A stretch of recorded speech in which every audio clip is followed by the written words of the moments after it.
Hello, and welcome to episode 72 of Pixel Sift. My name is Scott, and this week I will be hosting the show because Gianni is having a nice week off.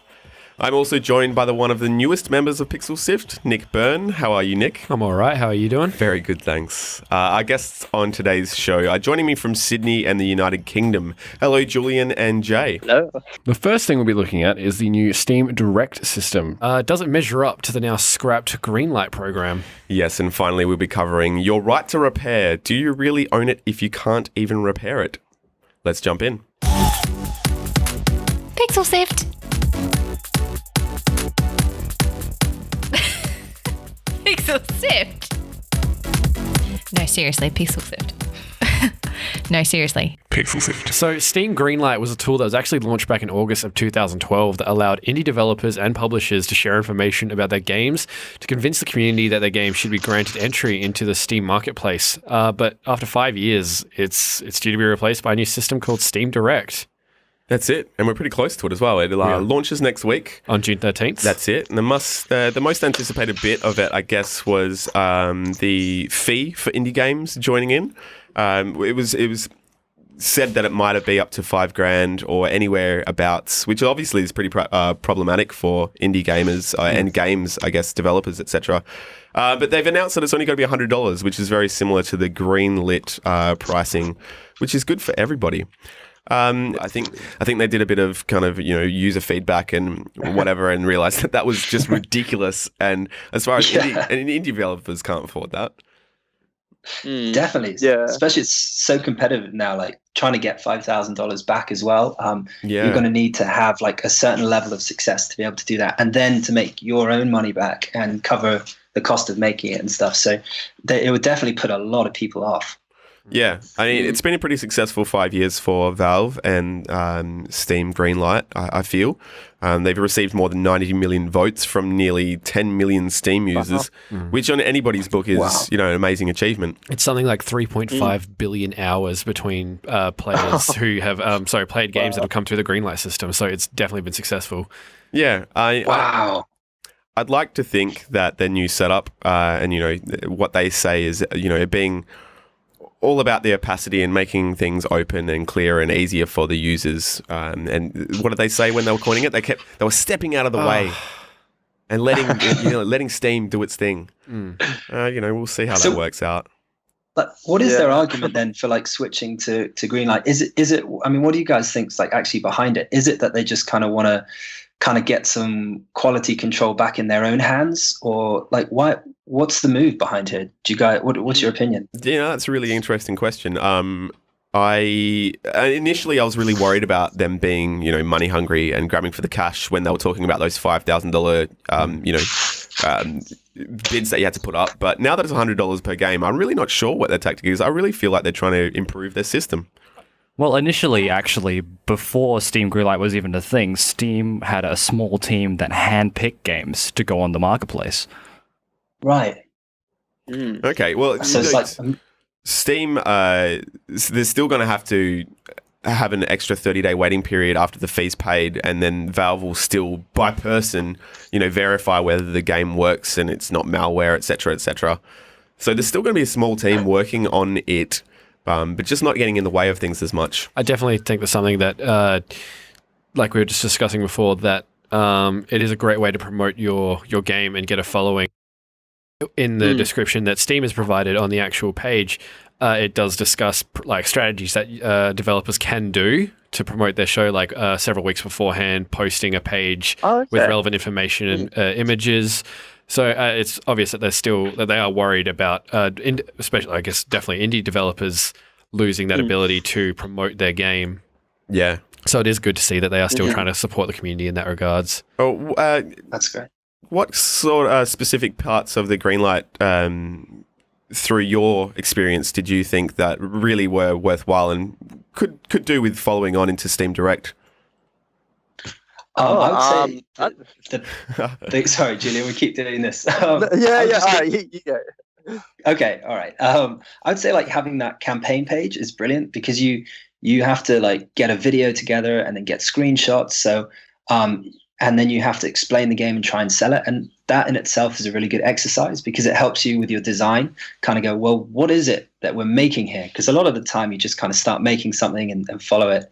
And it helps you like kind of think about it a lot and kind of force you to make a plan for the game as well. Like it'll feature this, this, and this, and that's when it will be done. And like, so that whole page and like getting people to comment on it, it's really hard not to kind of get excited about what you're doing. And also at the same time, like really hone in on what it is that you're doing. Yeah, that's an interesting take, actually, because, yeah, you get so far along with you're caught up in making the game and the marketing, etc., but you actually wouldn't know how to sell it to a certain point, because it's just yours. You haven't had to sell it. Yeah, Definitely. What do you think, Julian? Oh, yeah, I agree. I reckon, like, yeah, that's what it was really good for, like, actually being like, who am I selling this game to? Because like I think we kind of didn't know who we were selling it for and stuff like that. I think I kind of liked that like you know the audience could vote on it, and you know in theory the best games are meant to get through, but like without any kind of like basically you're just saying, oh yeah, I'll buy that in the future, like but you don't actually have to buy it in the future. Like without that, like people just vote on whatever and kind of I think that's how some of these like crappier games got in. I mean, to be honest, I don't know like how we got through so quickly. Like looking back at our whole kind of video, because it was pretty crap looking back at it. I think like the old game was like Flash, and it looked pretty amateur, really. You're right. Thanks for a little bit of insight into the Greenlight system of Yold, and we'll talk about your game very shortly in just a second. Pixel Sieve! It's not Pixel Sieve, it's Pixel Sift. Pixel Sieve! Pixel Sift has truly gone global this week because I'm being joined by Julian Wilton from Sydney and Jay Armstrong from the United Kingdom. Hey guys, again, thanks so much for joining us. Hello. I'll have to try and split up these questions between the two of you because I haven't got much success so far. Julian gets number one, Jay gets number two. Just call them 1 and 2. 1 and 2. A and B. So for everyone who might not have heard it, what is the Adventure Pals all about? And I'll leave this with whoever is more capable of answering the gutty question. I don't know who that is, but I'll take it. So I use like the Adventure Pals. So basically, it's kind of this like quirky platformer game about this small boy and the kind of crazy adventures he goes on with his magical giraffe and his pet rock. The game story kind of revolves around you having to like rescue your papa that's been kidnapped by this evil dude because he's like trying to turn all the old people into hot dogs. So your kind of mission is to go save him. That's awesome. Yeah, that sounds pretty great on every level. Now I played the older version, Super Adventure Pals. Oh, okay, wow. Oh, wow. That's been old. Yeah, well, it was a few years ago, but I was surprised at how similar it looked and felt to the new Adventure Pals. Is it very much like a rejig, or have you kind of taken things from the ground up and changed it all around? I'd say it's like a reboot, like a reimagining, when they keep coming out with new Spider-Mans. It's kind of that thing where you kind of take what you've learned from it and you decide that you're going to make something even better. I mean, if you compare the games side by side, once you play the actual finished The Adventure Pals, there's like no comparison at all. Like the art is like and animations on a completely different level. Like Julian's done an incredible job. And then also like it's so much deeper and it's bigger as well. There are more levels, but just everything that we've learned from everything that we've done, we've kind of put into this game and spent 2 years like of loads of love and loads of sort of all the insights we've learned and putting it into the game. So like it's similar in that it's the same characters and you have you've got the giraffe and stuff, but it's a much deeper, like fully realized kind of experience. It's a reboot, I guess, but it's a new game. It's leveled up.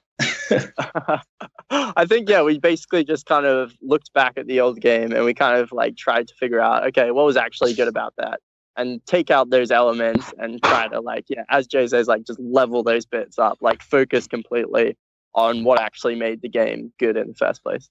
And that's what it really feels like. Yeah. It's really great. Instead of, kind of scrapping it and trying to do something completely different, you've really grabbed onto what was great and ran with it. Really excited. In fact, I think the essence and the feeling you get from it is we've tried to bottle that from the first game and bring it into this new one. So like in terms of like all the systems and like new collectibles and new sort of quests where like characters actually come with you on the levels, and just even stuff like having the design so the characters are more chunky so that it's clearer to see like where you're going to put your character, and like so much has gone into design. But yeah, you're absolutely right. We went to the first one and we said like, this just slaps a big dumb smile on your face when you're playing this game, and it's just full of whimsy. Like what were the things that made that work? How can we put it into like a little bottle and bring that into the new game? And it really is so great. The artwork, especially, Nick and myself were commenting on it earlier. So especially, I'm someone who was very young when Scribblenauts came out for the first time on Nintendo DS, and even Adventure Time to a degree. I think there's something about that art style and almost that maturity that's hidden within the context. Yeah, it's just something that I think's definitely got my attention. That's something that as soon as I saw, because I have never actually seen Adventure Pals before until recently, and just immediately wanting to play that just for that sense almost that I get from these other things that I love. No, it is. There's something about Adventure Time and that ilk, the animation and the style that you've used is really appealing on many levels to many different walks of people. Exactly.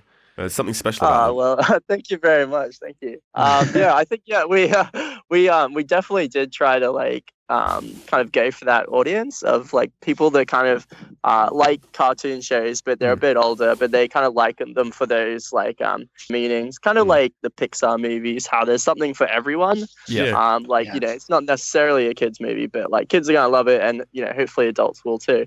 And that's like a design principle we've like really trying to think about whenever we're kind of making decisions for the game. Yeah, I mean, it's crazy. Everything in the game is so appealing. It's amazing. I can't see it not popping off, kind of thing, in a fashion that Adventure Time has. Thank you. Especially with your faithful backpack giraffe. Exactly. Filling that similar role to like the Banjo-Kazooie type thing. Yeah, definitely. That was definitely a big influence as well. It's kind of a bit like kind of Zelda 2 mashed with Banjo-Kazooie, and that's kind of the form that the game takes, and then we slap that sort of Adventure Time, Steven Universe kind of cartoons for like every older people. But so like going back to what we were saying about the Greenlight and like trying to work out who the game is for. I mean, originally it was just for us, and we wanted to make something that we enjoyed making, but then thinking about it more and more, it was originally like much more like subversive, like more South Parky, where we had like kind of rude jokes in there, and it was definitely squarely for like people like us who like those things. But we didn't anticipate how much like the bright visuals would attract younger audiences. So that's actually something we've had to change. So we've taken out all the kind of dirty stuff. Oh, not that it was particularly bad or anything. So when did you realize?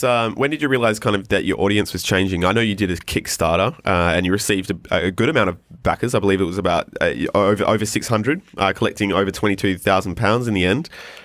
So was it during the Kickstarter that you realized that your kind of audience was shifting? Well, for me, it was more just taking the games to live shows and seeing who comes along. And it was definitely a lot of the younger kids, and we didn't expect that. So that kind of made us realize, like, well, there's this, big group of people who want to play it. Let's not kick them out just for the sake of a bad pun. Like let's kind of include everyone and take everyone along with us. Yeah, definitely. So the combination of an RPG and a platformer is not as common nowadays as it always has been. What kind of made you merge the two genres together? Oh. I don't know, Jay. I think it was when we first made the original Super Adventure Pals. A lot of it was kind of trying to mash as much stuff together, because we had like the whole thing kind of came from this feeling of like, let's just throw anything in there that's cool and let's make it as wacky and weird as possible and as full as personality. So I think it was just kind of like, okay, we're platforming, right? Okay, it would be great if you could level up. It'd be great if you could how can we what's the point of going to these levels? And because there are a lot of platformers where it's just level after level and there's no story context. And I think when we added the towns and the people with personality as well, it added so much that we ran with it. So it was just a platformer, and then we wrapped it in this kind of story RPG thing, and all of a sudden we had a world. And I think that was really exciting for us, and that's what kind of makes up some of the whimsy of the game and its appeal. So how did you guys form your team? How did you come together? The internet. The wonders of the internet. Yeah, That's how we got I think, together. Yeah, Jay. Jay and I think Jay, you did a post online looking for an artist. Was that right? Newgrounds. Yeah. Oh wow. Yeah, and I saw his stuff because Jay was like doing art as well, and I saw one of his games. I was like, that looks amazing. I want to make something like that. And that was probably like 7 years ago. Like crazy. Been a long time. Yeah. That's interesting having two developers in two majorly different kind of areas of the world. Does it help with your fan base at all? Do you have a stronger fan base in Australia or the UK? I'm not sure. Yeah, it is actually really useful though, because like Jay can go exhibit in all the kind of UK areas, and I can kind of do Australia. So we can kind of see more people without paying for the plane cost. That's right. Like you went to recently. Was it the ANZ Awards? I went to New Zealand for Play by Play Festival. Play by Play Festival, and then I went to Comic-Con London. Like we've been to so many as Massive Monster. We've been to so many shows. We really hope that's kind of, if it's definitely influenced the design, and hopefully it'll like reach more people. But yeah, it's definitely good. And in terms of time zones, it sort of works because Julian, you tend to be up a bit later. Maybe I'm a bit earlier. So we actually work at the same time. It's just that it's like 2 a.m. for Julian when it's like 10 a.m. for me. So it's almost not noticeable. And the other guy in Massive Monster, he's in the UK, but he's not in the same city as me. So all three of us work remotely. So it's just kind of how we do things. Slack is amazing. We use Slack to kind of stay in touch and share everything. We use Slack. We love it. It's the best. I felt Mitch just go. Mitch just got so excited. All right. Well, Julian Wilton and Jay Armstrong, thank you very much for that. That's about all the time we have for that little interview. We'll jump into the next topic very quickly. Thank you. Watch episodes, Let's Plays and more at youtube.com/PixelSiftAU. So we've all seen the videos online for the step-by-step instructions to replace your broken phone screen and thought, I could totally do that. Now, due to a ruling by the American Supreme Court, cracking open your console to fix it might be on its way to becoming a legal option. Hopefully, this will have a knock-on effect down here in Australia, but maybe not. Now, we are protected here in Australia by the ACCC, and that covers us for certain things as far as, get what you pay for sort of things. As far as getting into voiding warranties and everything like that, it gets really grey. Very much so. Very quickly. But as far as I understand, it's really weird. You find stuff on the internet that says one thing and you find stuff that says another thing. As far as voiding your warranty, it's probably not the best idea. But, people are still doing it. Definitely. As someone who has a lot of experience in the retail in regards to hardware, seeing products come back and people having questions about replacing components and then what that does, especially in regards to gaming laptops, because you haven't built your own rig and you buy a gaming PC from one of the major distributors. I always got the question, can I change the graphics card? Can I change the processor? And I would have to say, sure, go for it, but you void your warranty. And it puts people in a position that is very difficult to deal with. Exactly that. And this is where I guess the line stops, is that, your products sold in Australia come with a consumer guarantee that it'll be of acceptable quality. But as soon as you start tampering with it, that trust and surety goes out the window. I mean, as far as I understand, in Australia, if you buy something and as long as you don't mess with it to a point where you're going to stuff it up and it breaks on its own accord, they go through some kind of investigative process to look into it, and just say if whether you stuffed it or not. And if you didn't, then you're up for a replacement. But if not, then it's suck eggs. I think the biggest thing that comes out of this is, do we in fact actually own our products, or have we just been handed a license to use something we've paid a lot of money for? Well, yeah, I mean, end user license agreements restrict kind of repairing options to to places that the company deems authorized repair centers. So like with Apple and whatever, you have to go to the Apple centers to actually get your products repaired. So the reason we're talking about this at the moment is this is in obviously, as I said, it's in Nebraska. I believe this case has gone down recently. No, the Lexmark, the printers, or the truck one. There's two. No, Nebraska, the place in America. Oh, so okay, that's the thing. Between here and America, the things are kind of different. So what are they covered by in America? It's called the 1975 Magnuson-Wast Warranty Act. And it's basically federal law that forbids blanket voiding of warranties on aftermarket repair. So Americans have been going on thinking that, they haven't been able to tamper with their things to fix it, but they have. They've been covered by this law for a good 30, almost like 40-ish years. Yeah. We do really need something like this in Australia. Definitely. Like, we need things above the basic right given to the straight-up purchase of things. Julian and Jay, I suppose specifically Jay from the UK, do you know how things are covered over there as far as this kind of right to repair goes with consoles and your own electronic software, hardware? I think it's sounds very similar to the situation you have, where you need to kind of send it back to Microsoft directly or Sony to have them look at it. We don't have anywhere where, like you say, where you can take your phone and they'll repair your screen. We can't do that with consoles here either. Nobody's ever really questioned, because they slap all those, void if removed stickers on every screw and every bit that you need to click off. So everyone's just kind of scared into obeying. Definitely. Yeah. So it's like that red ring of death thing with the Xbox. It was apparently, looking into it, it was a tiny, tiny repair that just took a few minutes. Yeah. But it would take, weeks and weeks of people and a huge amount of trouble for the people who bought the systems. Absolutely. Sony had a similar thing with their, Yellow Lion or whatever it was.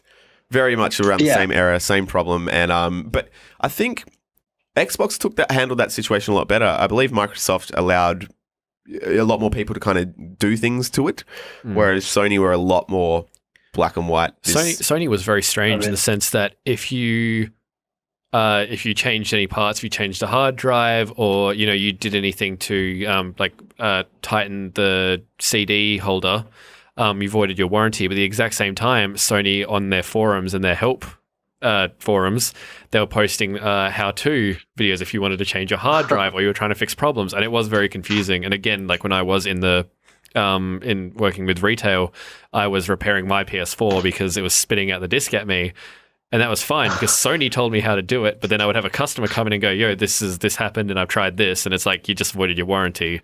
Sorry. And it is a very strange and difficult position to be in. Yeah, absolutely. I mean, yeah, like I said, as far as I understand it, if you can do what you want in Australia, but if in the process of opening or inspecting, and they find out that you've damaged any goods by doing so, you're done. Yeah. Which is not so I wonder good. if it's kind of to stop like corporate espionage, where if Microsoft employees then kind of open up a Sony PlayStation and they can sort of see all the secrets, reverse engineer it. That was Well, this was a thing with the automotive industry years back in Australia, anyway. With exactly the same thing. Not everyone wants to go to the dealership to get their car serviced, but they needed the legit parts for third-party people. Eventually, it came around that anybody could do it, but it had to go through the courts and stuff. So I wonder if this is a similar thing that will happen through electronics.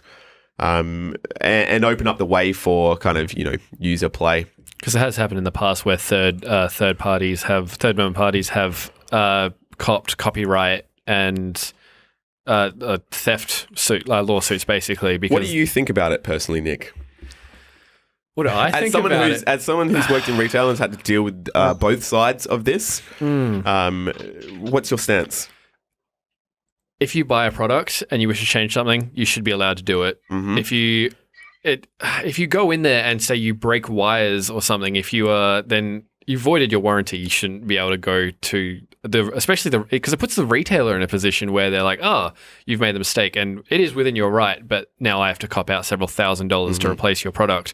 And it's a huge difference between going to a retailer and then just getting a product directly from a company.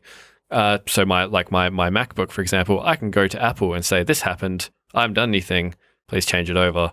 They check it out, everything's fine. But if you go to a retailer and go, look, this is weird, I have no idea what's going on, they have to spend several weeks dealing with the distributor.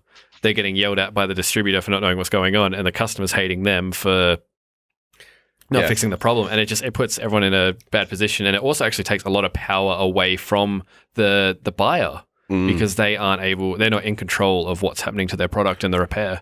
To be fair, yes. If you're going to get your stuff repaired, especially electronics, going to a retail shop is probably the last place you want to go exactly. for quick and efficient service. Very true.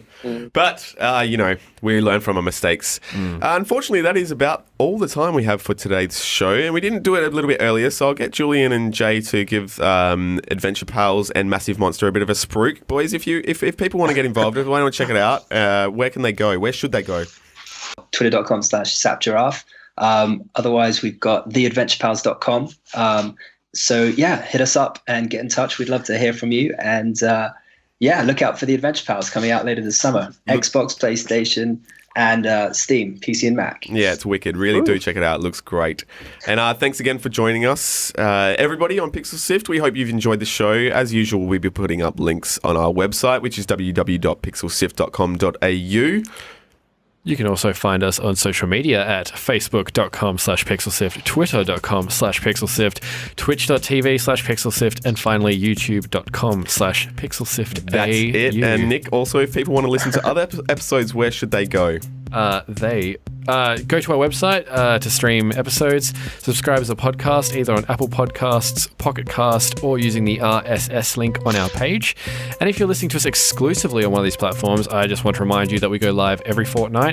Our next episode will be on the 8th of June. Well, that's not quite. Today is the 8th of June, yes. Whoops. My bad. I forgot to change that in the script. While you're on Apple Podcasts, if you could just give us a review and star rating, that would really help other people find our show. Or even better, if you know someone who would like to the show, grab their phone and subscribe them to Pixel Sift.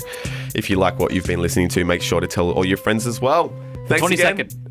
Next show is on the 22nd. The next show is on the 22nd. Sorry about that, guys. Thank you to Julian and Jay. Thanks, guys. Peace out. Thank you. Thank you. Have a good. Been great. Thanks.